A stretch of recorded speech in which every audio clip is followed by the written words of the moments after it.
Très bien. Donc le deuxième chapitre, je répète, sera consacré aux aldehydes et cétones. Les aldehydes et cétones font partie des fonctions bivalentes. D'accord? Donc ce sont les deux fonctions bivalentes que nous allons étudier. Et lorsque vous entendez parler, donc soit on va dire les aldehydes et cétones, soit on va dire les composés carbonylés. Lorsque vous entendez parler des composés carbonylés, là il faut avoir dans la tête qu'on parle des cétones et des aldehydes, parce qu'il y a d'autres composés qui possèdent un carbonyle, tels que les acides, les esters, les halogénures d'acide, les amides, mais ils ne sont pas considérés comme des composés carbonylés, parce que ce sont soit des acides, soit des dérivés d'acides. D'accord? Donc on va voir ça dans le chapitre 3. Donc lorsqu'on parlera de composés carbonylés, il faut avoir dans la tête qu'on parle des aldehydes et des cétones. Et donc c'est un chapitre qui sera consacré à ces deux fonctions, je répète, qui font partie des fonctions bivalentes.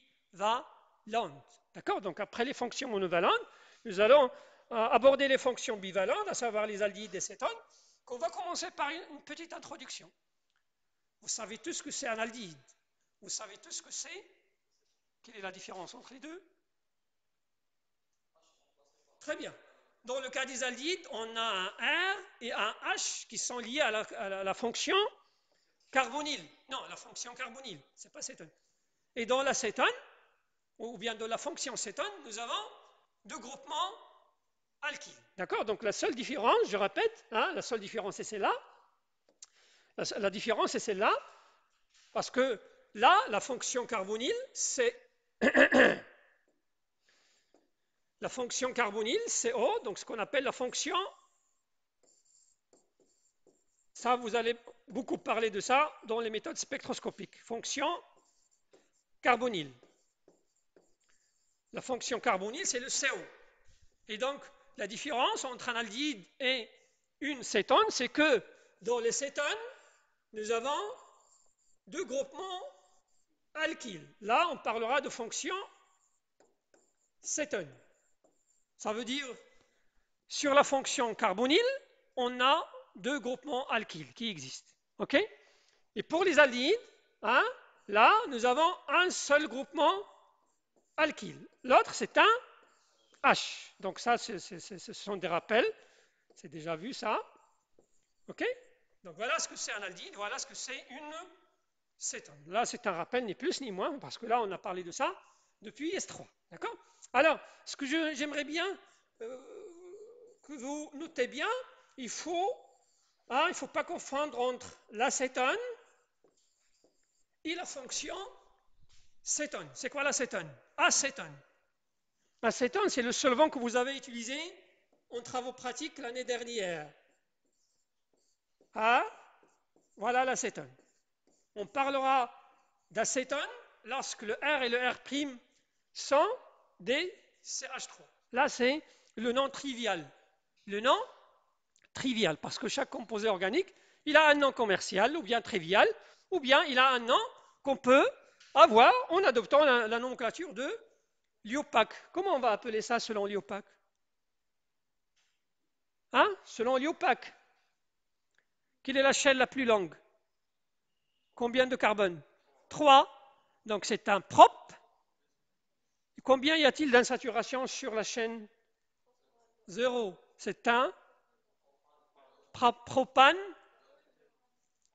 Faut-il mettre le 2? Non, parce que si le O se met en 1, ça sera un aldehyde. Ça sera un. Si la fonction carbonyle, on la déplace sur la position 1, ça sera le propanal. Là, c'est la propanone. Donc l'acétone, c'est le nom trivial. Et donc, je répète qu'il ne faut pas confondre avec la fonction cétone. Donc lorsque vous avez R, R', méthyle, on parlera du produit ou bien du composé acétone. C'est un liquide qu'on utilise pour rincer le matériel parce que c'est très volatile. Ça permet de sécher le matériel rapidement et vous l'avez utilisé, je pense, en S3 et en S4. Et au contraire, lorsque le R, R' sont différents de méthyle, on parlera de la fonction cétone. D'accord? Donc les aldehydes et cétones, donc les aldehydes et cétones, Voilà la différence, je répète, entre un aldéhyde et une cétone. La différence, c'est que, je répète, dans les aldéhydes, nous avons un groupement alkyle et un H qui sont liés au groupement carbonyle, et dans la fonction cétone, nous avons deux groupements alkyles. Alors, comme on a fait l'année dernière, on va parler de l'endroit où on peut trouver ces composés. Sachez que ces composés sont très abondants à l'état naturel. Ils sont très abondants à l'état naturel, comme les alcanes, et à l'état naturel, ils sont responsables du pouvoir odorant. Donc, pas mal de composés, vous savez, vous avez dans votre cuisine pas mal d'épices, pas mal de plantes aromatiques qui ont un pouvoir odorant ou bien un pouvoir aromatisant.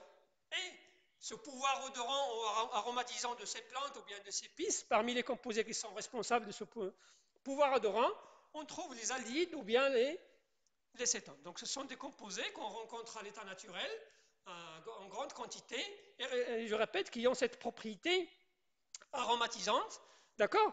Donc, et donc pour des exemples, voilà des exemples, je vais donner deux exemples, il y en a beaucoup, mais je ne vais pas me passer le temps à les donner. Voilà un, se forme de cétone, voilà un qui se forme de cétone, et c'est un produit qu'on trouve dans la menthe. Hein, la menthe, on utilise presque chaque jour, et donc, comment dirais-je, le composé responsable de ce pouvoir aromatisant de la plante, c'est ce qu'on appelle la menthone, ce qu'on appelle la menthone. Donc, c'est un produit qu'on peut extraire comment dirais-je, de la menthe sans problème. Et d'ailleurs, il y a pas mal de produits agroalimentaires qui ont un pouvoir, comment dirais-je, un pouvoir odorant qui ressemble à la menthe. Et donc, pour avoir ce pouvoir odorant, on rajoute un petit peu de ce produit-là pour donner, donc, il y a des chewing-gums, il y a des friandises, il y a des bonbons qui ont comment dirais-je, ce pouvoir aromatisant de la menthe.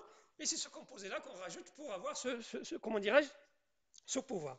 Un deuxième exemple, donc là c'est une cétone, je donne un aldéhyde, ce qu'on appelle la benzaldéhyde. Hein.